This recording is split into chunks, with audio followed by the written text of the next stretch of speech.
उर्वशीबद्दल धर्मग्रंथात असे म्हटले आहे की हजारो वर्ष उलटून गेली तरीही ती अजूनही 18 वर्षाची मुलगी आहे.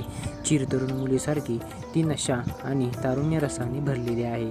संपूर्ण शरीर एक अद्वितीय सौंदर्याने भरलेले आहे, जे पाहून केवळ लोकच नव्हे तर देव देखील फसतात.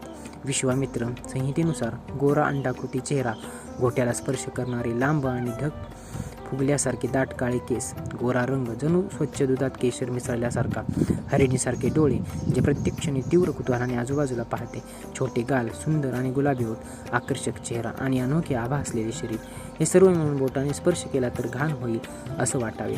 त्याचप्रमाणे सौंदर्याची सम्राज्ञी उर्वशी जगातील अद्वितीय सौंदर्य सम्राज्ञी आहे, जिने आपल्या तारुण्य आणि सौंदर्याने संपूर्ण जगाला भुरळ घातले आहे. जेव्हा विश्वामित्राने ऐकले की उर्वशी इंद्राच्या दरबारात एक तेजस्वी आणि सुंदर नर्तिका आहे, जिच्या नृत्याने केवळ माणूसच नाही तर वाहते पाणी